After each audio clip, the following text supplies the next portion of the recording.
podcast. Hey, well, welcome to the podcast. I'm Joel here with my dad. Hey, welcome. I'm Rick. And today I want to talk about failure. I think that the more I counsel people and working at church as a pastor, the more I see that every one of us in our lives, we've usually got a season or an experience where it's one of those things where as we're telling the story of our life to people, we kind of skip over a season, and then I did this, and then fast forward, and hey, well, what happened to those 4 years? Let's not talk about that, right? That was the relationship that shouldn't have been, or the marriage or whatever, or the job experience that was miserable.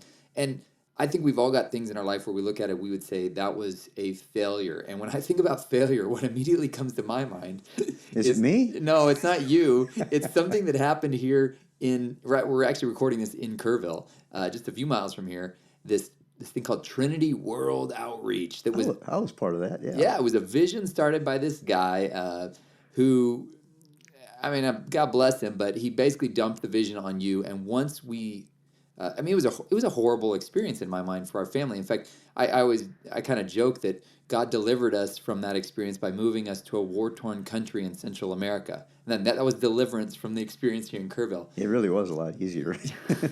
But when we left, it was clear that it was all, you were the one that was pedaling hard to keep it going, because when we left, the whole thing tanked. So I look at it and I say, that was a total failure. It was rough on our family. I'm still healing from the trauma of it, but I'm just kidding. I'm pretty much over it. But I don't have fond memories of it. So that's my interpretation of how it went down. I'd like to hear your side of it. And when you look back at that, do you think, was that a failure, or what? Yeah, what's your take on that? Well, a failure kind of depends on what you were aiming for. And so if we were aiming to plant a church, yeah, it was a failure. Well, based on the name, it was a failure, right? Well, Trinity World Outreach was a little grandiose, perhaps, when you consider we couldn't even reach Kerrville, which we were on the outskirts of Kerrville. I mean, we had more dogs and chickens and goats and feral cats than we had people in the congregation. In fact, feral cats made up the majority of our congregation, if you remember. Yeah, I remember trying to get rid of those things was quite an ordeal. Yeah, you finally just counted them in the Sunday school count.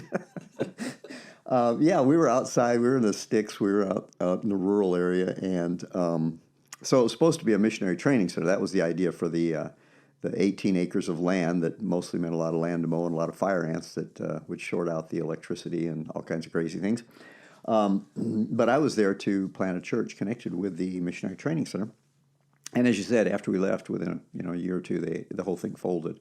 Somebody came in and kind of tried to keep it going for a while, and later he told me, he says, "I don't know how you made it that long. That was nuts." I said, "Yeah." They had a huge debt stacked against them. And yeah. It was just, We had a church of about 18, 20 people with $250,000 worth of debt for the property, which we didn't even need, So anyway, the point is, it was tough. And if the goal was to plant a church, yeah, it was a failure. But my goal in it was just really to obey God. I felt like that's what the Lord said. And there were lives touched, and there were lives changed, and we saw some people come to know the Lord who are still serving the Lord today. So, you kind of have to adjust what your goal is. If your goal is to be obedient, I don't think you can be a failure by obeying. And that with the Apostle Paul, he ended up in prison.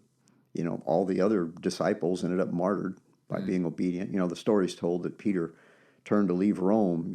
If you're probably familiar with that story, and on the way out, he meets Jesus walking back to Rome, and Peter says, "Where are you going?" He says, "I'm going back to be crucified." And that's when Peter, according to tradition, turned around and went back to Rome and was crucified.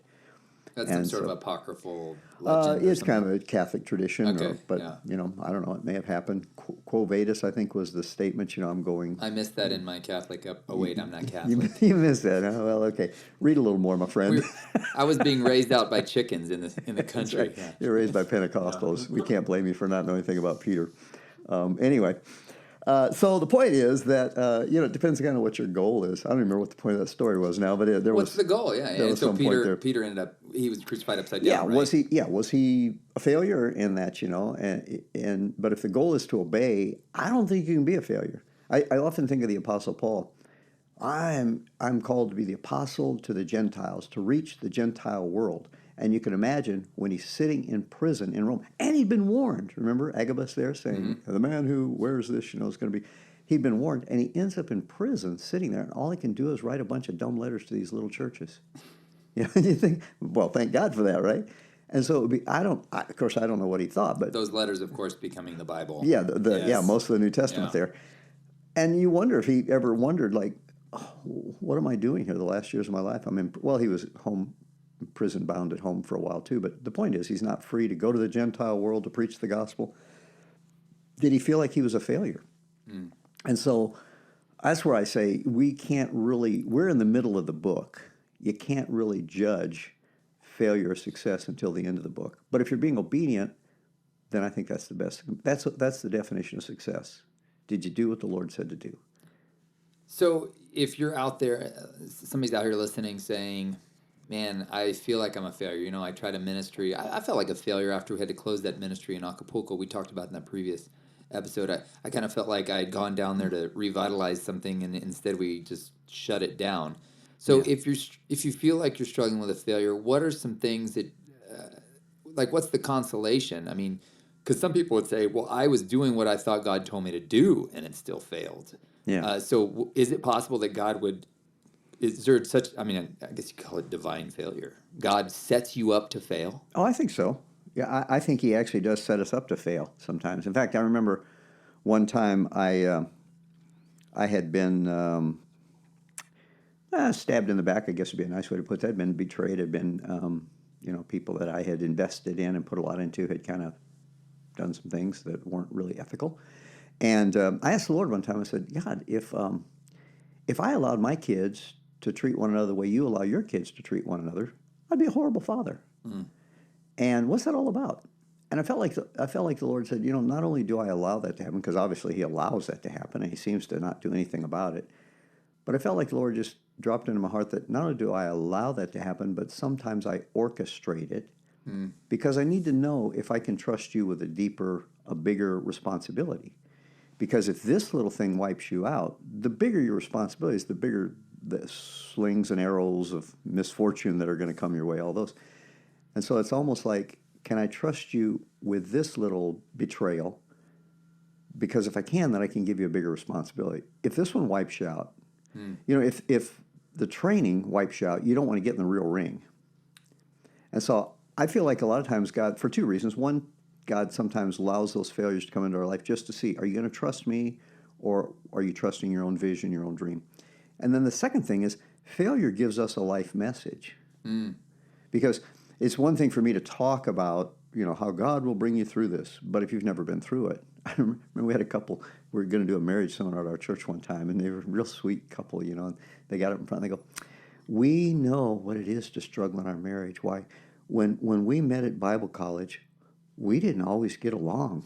Thinking, oh my gosh, what it's like to struggle. There were times we didn't even like each other. I'm thinking, well, were you throwing in things at each other, or then probably you're not going to be able to relate to some of these folks and the difficulty. But when you've been through that and God has brought you that, when there's a redemptive message at the end of it, there's a life message there, and you can't argue with the life message. Yeah. You can argue philosophy, but the man with experience is never at the loss for a man with a theory. Yeah, that does remind me of when I was there was a couple that had signed up for my coaching program one time, and they were just talking about how obsessed they are with marriage ministry. And we're talking for like 90 minutes. I'm like, okay, I get it. You're obsessed with marriage ministry. What do you need? Like, what's going on here? What do you need help with? Why did you call me to help coach you through starting this thing? And they kind of looked at each other and like, should we tell him? And I'm like, dude, you paid for this coaching session. You better. So they finally said, okay, we both cheated on each other at the beginning of our marriage, and it took us 8 to 10 years to recover the trust in the marriage. Yeah. And I said, there's your message. And you're right. It came from their failure. Now the challenge they had was I said, are you willing to revisit what you learned from that? And they're like, we don't want to go back there. Right. And sometimes you have to kind of turn and face your failure, admit what went wrong. That's what I said. Otherwise, I was like, you could take somebody else's curriculum and just go regurgitate it, and that'll be great, and it'll bless other people. But, we overcome by the blood of the Lamb and the word of our testimony, that verse in Revelation. The testimony of what you lived through, in their case, the failure of the marriage, like their own failure to complete the marriage vows, but then God's restoration of it. And I thought, man, that's where the power is going to come. But you've got to be willing to admit that there was failure there. And then maybe that's actually what transforms the true failure. Even a failure through sin or bad decisions, that's what actually would transform the true failure into something powerful, is when you're willing to lean into the story of, yeah, I really messed that one up. Yeah. Um, Yeah. and so that's the thing. I mean, all things work together for good to those who love Him, but there can be a while before you see the good come from it, and a lot of times it's when you address the failure. Yeah. Paul never forgot that, he says, it was like his testimony, I'm the chiefest of sinners. I mean, here he was. You can realize when he went to churches, he probably faced people in some of those churches where he was responsible for the death of one of the relatives, for the death of the family. Or maybe he faced a child as my dad was put to death by you. And so you can imagine the overwhelming guilt for that. And he said, I'm the chiefest of sinners. He said, but I'm going to put that aside. I'm going to lay that aside. I'm not going to forget it. I'm not going to forget that it's the grace of God, because that became then his life message. But he put that aside and pressed toward the goal. And that's why he says, I glory in my weaknesses. And those weaknesses can then become your life testimony to people that, look, I was there. I understand what it is. But here's the redemptive nature of that. I'm testimony that God can forgive. God can move on. God can lift you up out of that. And that's not theory. There's power in that life message. Yeah. So failure can be a life message. I mean, that doesn't, obviously want to fail. Life message, but So we haven't prepped ourselves for this question I'm about to ask, but what do you think are some questions that someone should ask after they've maybe been part of something that failed? Or either I guess that would be the first question to ask is, what was my part in this failure? Like, admit, what did you do wrong? But I'm wondering, how do you turn a failure into a learning experience? Because if you learned, it's really never a failure. But I think I see a lot of people that make the same mistakes over and over again. And I think a lot of it's because of some, they say experience isn't the best teacher. Evaluated experience is the best teacher. So what are some questions that you would say to somebody who's maybe made some mistakes, the failures that happen, some of it's their fault, some of it's other people's fault. What do you ask yourself? I mean, I guess the first one would be like, what did I have control over that I didn't do? For example, a marriage. I see people jumping right back into relationships. And there was a girl the other day that called me, and I said, she was talking about the guy she was dating. I'm like, wait, is your marriage finalized yet? The divorce? She said, oh no, but it's been over for 3 years. It's just paperwork now. And I'm like, maybe, but have you really evaluated what failed back there? Because we're very prone, because of habits that we've developed, to make the same mistakes. Well, in that particular situation, especially, you need to give some time, because right now you're thinking emotions. Your emotions are leading the charge, and she's probably not even in a position to even think about what went wrong, because there's all those emotions involved, and it's most likely it's that desperation of need for some kind of a relationship, something to hook up to, and so. Right. There's an awful lot. We don't spend, many of us anyway, don't spend a lot of time introspectively kind of figuring out what's going on within us. Well, because it hurts to think about the failure. Yeah. And so it's easier to just go and cover it over. And failure, again, can, we talked about this earlier. On another podcast, I just don't believe you look at guys in Scripture who didn't fail, who didn't have some falling, Moses didn't get into the promised land. His failure was that big, And that's right, because he was supposed to, the first time he struck the rock, and then a few years later, God's like, speak to the rock, but he struck it. Right. Which doesn't sound like a big deal until you realize that was a picture of Christ as the rock, we're told in the New Testament. So it was like he crucified Christ all over again, in symbolism and typology. Paul says you don't do that. Or you can't do that, You can't do that. And so, there's Paul, he rejected John Mark. Well, he's not going to go with us. And then later he says, hey, send John Mark to me, for he is profitable for me. And so, I think he saw that, well, I kind of made a mistake there. This was a kid that could have been discipled and could have been very useful. And so I don't think you find people in Scripture who didn't. I mean, Joseph is the only one in Scripture that you find who's never recorded a sin or a mistake, but that's because he's a picture of Jesus. But everybody else, you see, they all failed. They all fell flat on their face.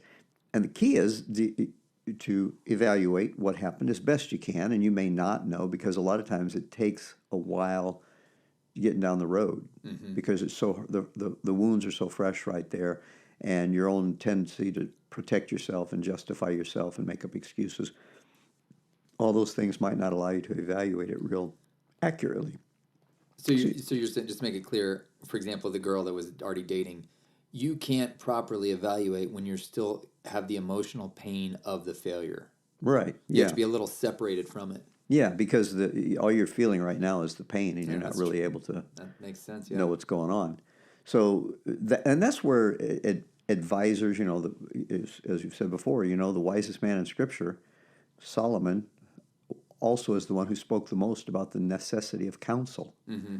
And so counsel or coaching or whatever, it's funny that whoever you pick the number one seeded tennis player in the world, his coach can't beat him at tennis, Right. but his coach can still make him a better tennis player. Right. Because you can point out the stuff you can't. You're too close to your own Right, self. you can't see it. Yeah, you're too close. And so that's the advantage of coaching or counseling or whatever. Somebody can perhaps step back and without the emotional attachment and without the perspective of whatever, because whatever upbringing we have, it all influences what we are and who we are, and it taints how we see things. So that's an interesting thing too, because I've seen a lot of people that when they're confronted by somebody who cares for them and says, "You really messed this up," they say, "I feel judged for Yeah. making a bad choice." And it's like, what if it was a different mindset? What if instead of feeling judged, saying, "Wow, this person apparently sees something in me I don't see in myself," and you're already feeling bad about yourself because you already feel like a failure. yeah, So, which is what piques the insecurity of, they're judging me. But I think that's a go-to nowadays in our culture. It's Yeah. like, I'm being Don't judge judged. me. I'm being judged. Well, if somebody sees something better in you and they're trying to call it out of you, is that judging you, or is that them having a bigger perspective of you than you even have of yourself? And I think that's what happens sometimes with failure is it's such the emotion of it. You get wrapped up so much in the I'm a failure, that when somebody points out something you could do to get out of that cycle or to address what happened and make sure you're not make that mistake again is the, oh, but I don't want to feel judged. Well, Yeah. if you're always worried about feeling, or if you call everything being judged, you're probably going to make the same mistake again. Well, the wounds of a friend are faithful. Yes. It's only a friend that'll really tell you. Or the other version, That wounds sees of a the- friend can be trusted, but an enemy multiplies kisses. Yeah. Yeah. So it's only a friend that will tell you if they see something like that. And unfortunately, many friends won't even say anything. Many times you have to count on your critics to point those things out to you. Wow. Because your friends, they're afraid they're going to lose the relationship or whatever, but your critics will. There's a real benefit to critics because they will point out, they'll just be point blank and blunt with you. And then Scripture says a wise man receives a rebuke. Yeah. Fool, he delights in airing his own opinion. He's just out there blabbering all the time. But a wise man will take a rebuke. And you take it and you evaluate it. And if there's truth in it, which there's usually some degree of truth in it, then you take that degree of truth and you learn from it and you move on. And same, we're talking here about failures. It's the same way, like when you fail, there's probably you may have been a total victim of it. Mm-hmm. Like in the situation. It's rare here. that you're a total victim, though. Yeah. Most of the time, we kind of You usually have something to do we with it. lead ourselves to the slaughter. Yeah. I'm thinking of like the Trinity World Outreach thing there. I believe that's where we were supposed to be, and it was a tremendous preparation for us. Yeah. It was so cool because, just to give you one example, we had been in a church, we were on staff at a church, and it was a wonderful church, and the people just loved the pastors and loved and respected the staff, and everybody loved one another. It's just a wonderful church. And I would hear stories of, oh, people do this and they did that at that church. And I go, oh, Christians don't. I thought, you're just kind of making that up. That doesn't really happen. And then we got here, and my goodness, I could not believe how just unchristian people, Right. Christians were. Just nasty, mean. They just needed to be discipled, but just sometimes just nasty, mean. But that prepared us because then when we went to Guatemala and I started working with pastors who were being chewed up and spit out, we could relate to that and we could share that. If I'd come from just this sweet, wonderful, I'm going, oh, they're not being that bad to you. Yeah. You just need to grow up. You're just being a big baby. But when I understood, oh yeah, sheep have fangs, and many sheep are carnivores. Yeah. They love to eat the pasture, and so I understood that. And so it prepared me with a message. And so we just got to believe that God is directing our steps, even if it's into some place we don't like. Yeah, like a divine failure. Yeah. Well, it says this. Jesus, when he came up out of the water, it says the Spirit led him into the wilderness. And it's interesting because it says he led him into the wilderness, came out of the baptism, led him into the wilderness. He went through that difficult time, 40 days of testing, hunger, and just very, very difficult time. But it says when he came out of that, he came out in the spirit of power. And so he went in weak on a high. Yeah, it's all great, been baptized. Behold, this is my son in whom I'm well pleased. Ooh, oh, ooh, ah. Goes in 40 days of testing, but he comes out in the power of the Spirit. And so failures somehow, he didn't fail in there, obviously, But those testing times, they oftentimes produce a power and a message that we have then to encourage others. That reminds me too of I know a struggle for me was always the fear of failure. Yeah. And so sometimes you don't step out and do stuff you probably should have done because you're afraid of your subjective idea of success looks like, and what if Yeah. it doesn't look like that? And I remember something you said to me, and I've heard this over and over again from people who have stepped out, that the regret of wondering what could have been is oftentimes is probably going to be worse than the pain of going, hey, I tried it and it didn't work out. Yeah. And I was talking to a friend of mine, and she quit her job to kind of go after her dream. And she tried it for 2 years, didn't work, put a stop loss on it, went back into the corporate world. And I asked her, I was like, man, do you regret that? And she's like, absolutely not. She said, without that failure, she said, I needed that for me to not be afraid to take risks anymore. Because now I know failure is not ultimate. I mean, unless you're dead. Yeah. Some failures. Yeah. If the chute fails to open, that might be that's ultimate. right. But, she said, it's the worst it gets. You're like, oh, people are like, oh, I guess that didn't work out. And she said, of course, you're like, identifying yourself with it. And she's like, that's the danger of is identifying yourself with the failure, but recognizing I'm not a failure. Right. I tried something that failed. But even then, if I see it in the right way, I learned something about myself. And man, it's much better than laying on my deathbed going, what could have been. Yeah. Yeah. Yeah. The saddest words of tongue and pen are what might have been, or something like that. There's a quote. The biblical example I think of that is Peter, where he stepped out of the boat. Yeah. And he sank. What a failure. Yeah, what a failure. And so Jesus grabs him, picks him up out of the water, puts him back in the boat. He's dripping wet. But I'll bet you none of those guys laughed at him. Yeah, the dude walked on water. I walked on water, I have not gotten as far on water as Peter got. Yeah, exactly. It may have only been a few steps. We don't know. But, hey, you were in the boat. I at least took the step, and I sank. Yeah. But I walked on water. Right. And that brings up the question, too, is, it goes back to the original point is the dude tried, took a step of faith, and didn't last long. And, was it because he lost his faith or... who knows? Whatever. Yeah. Before you criticize him, you better take a couple steps on water. Yeah, let's see how you get on the sea there. Then you can criticize how much he had no faith. That's a great example. So if you're out there and you're thinking, I feel like I'm supposed to do this thing, but man, you've seen other people failure. And again, I think it's sometimes God asks us to put it all on the line. We talked about that in our earlier episode on risk, but you don't have to. You don't have to toss yourself into the sea. A lot of times Right. God says, just put one foot out there on the water and let me see if I sustain you. And of course, the thing with the Peter story is, I guess he says he took his eyes off of Jesus and put his eye on the storm. And so I think that's a lot of times that can lead to our failure. Yeah. Is God's calling us to do something, and then we take our eyes off of Jesus. But that's where it gets really tricky, though, too, because it's like, well, did he take, in the story of Peter, we know he took his eyes off of Jesus. But when you look at your life, you say, did I fail because I took my eyes off of Jesus? I didn't think I did. Well, then maybe it was a divine setup. And that's where it comes to, maybe you're really not going to know what was a failure and what was a success until the other side of the space-time continuum. Yeah, exactly. We are in the middle of the book. You can't judge the book until you get to the last chapter. It may be a horrible plot and there's no way out of it, and then boom, the last 30 seconds of the movie, all the pieces come together and it was wonderful. And we're not there yet. There is that promise too that, when you see that, I always hear people saying, man, when I get to heaven, I'm going to ask God why this went down this way. And it's funny because all of the stories you see of people like having an encounter with God, they just kind of drop to their face and go, true and just are your ways. Yeah. Woe are we. I'm sure Yes. I'm sure that will be our answer when we see it all unravel. I guess maybe something that helped me, I don't know, maybe it's just my own personality, but I remember in business school they were always talking about the need for risk.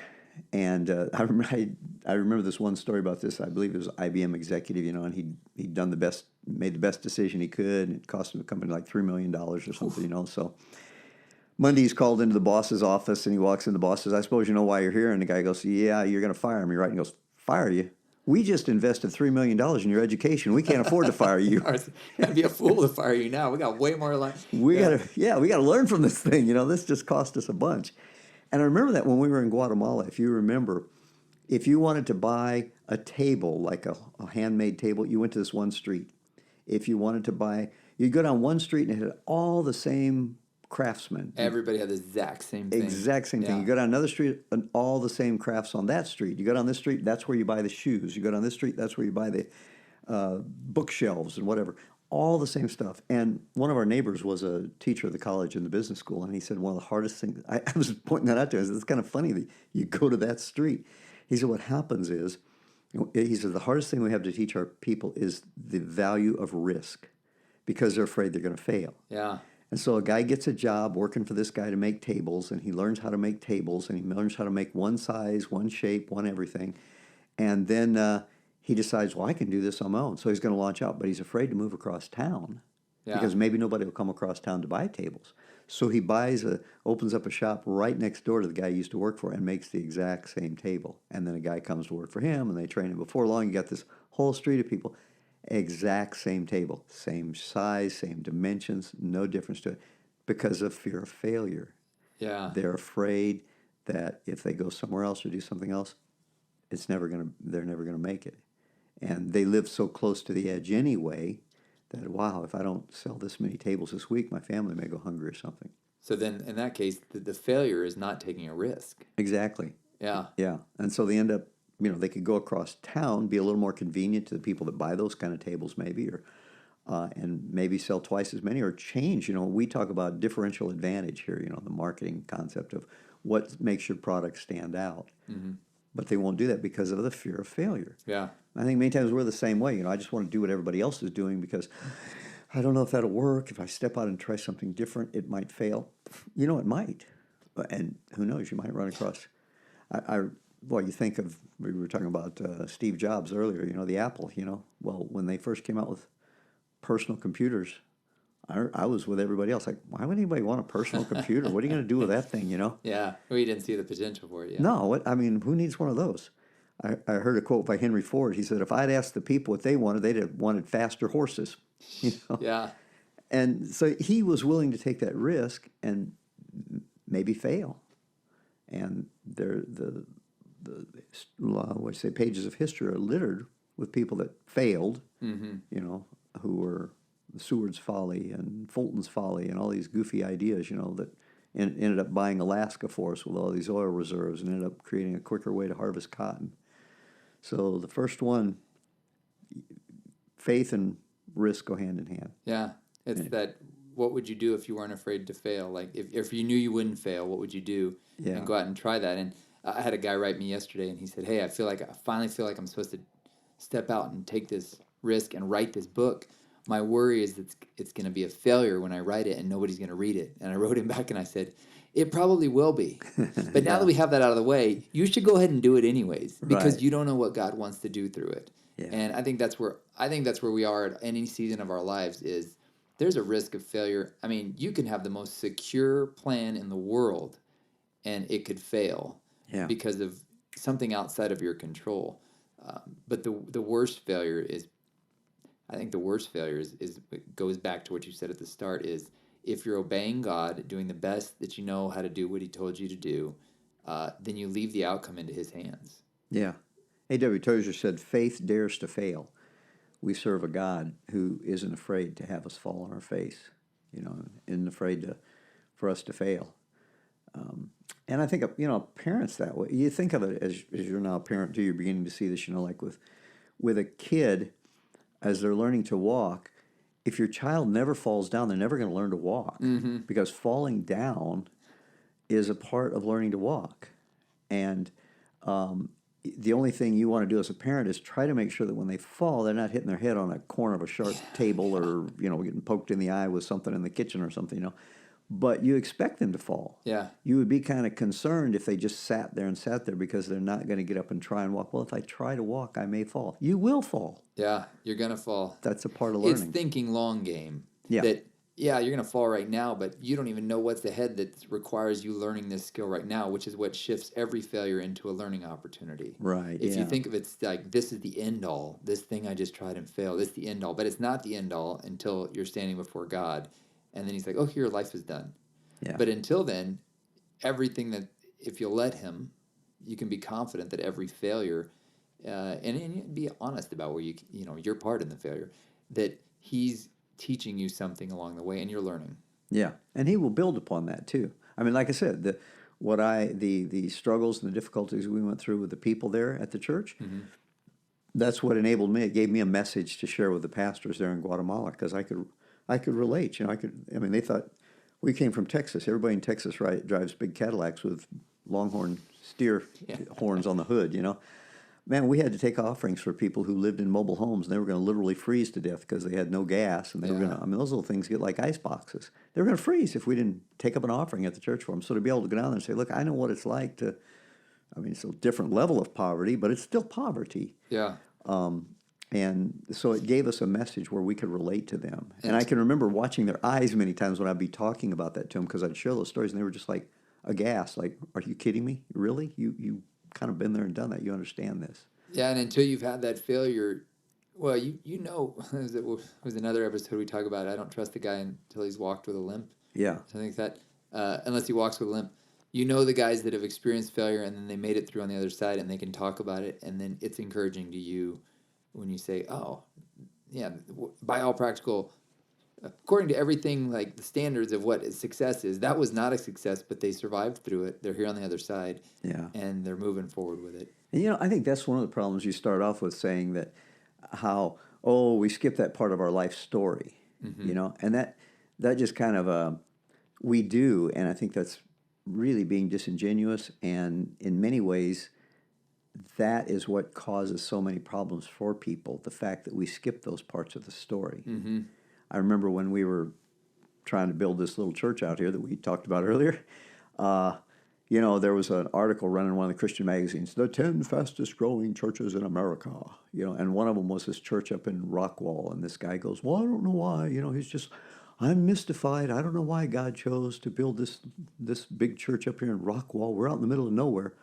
Well, later I found out where it was. Just across the bridge from Dallas. Yeah, it's right across from Dallas. And then I found out he was like the youth pastor, one of the biggest churches in Dallas. And when the pastor died, they asked him to be the senior pastor. "Oh, no, I can't do this. I'm going to go way out to Rockwall." Well, everybody just followed him out there. But to hear him tell the story, it's just this miracle of God. We prayed and God did it. I'm thinking, you don't want to kick the guy in the pants. Because, man, I'm here praying too, and it's just not happening. So what's the deal, Could you pray for me too? Because apparently my prayers aren't heard, Right. And then I remember hearing Jack Hayford saying something one time. He says, he said, my first church, when I took it, it was a small little church of about 30, and after 5-6 years of hard work, it skyrocketed to 32. And he said, then I went to church on the way. He said, I just happened to hit at a good time, at a good place. It was just it was a growing area. And he said, my preaching didn't get any better. And I thought, man, praise God. That just encouraged me so much. Yeah. Because here was a guy who was being honest and said, I just don't know. It was just God. Well, no, it wasn't. So Jack's the failure season prepared him to really embrace the success. Yeah, see, he understood what it was, and it gave him a message to those of us that were still struggling with that season, and to be encouraged by that, and to know that so, it's not just that I'm not praying enough, or I'm not doing this right, or I'm not doing that right. Many times you're just in a rough spot. You're trying to sell refrigerators in Alaska, and you may sell a few to the Eskimos, but maybe as somebody says, you can't run away from your problems. Sometimes you can. Just go to South Florida and sell refrigerators or whatever, air conditioners. Sometimes you can if you're not the problem, and sometimes it's just a bad situation. Yeah. And God may have you there to just teach you some things. I ran across a great quote from Augustine, and I don't think I can bring it to memory now, but it's basically what he was saying is that difficult times, God gives grace not to help us avoid difficult times, but to give us the courage to stand and endure during those difficult times.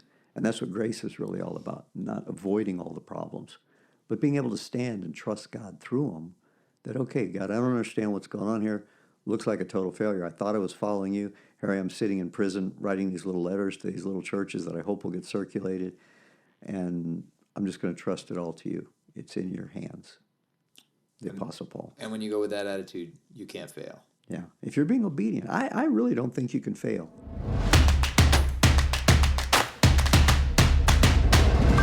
If you liked what you heard, please consider sharing this with a friend. For more information, visit joelmalm.com or rickmalm.com.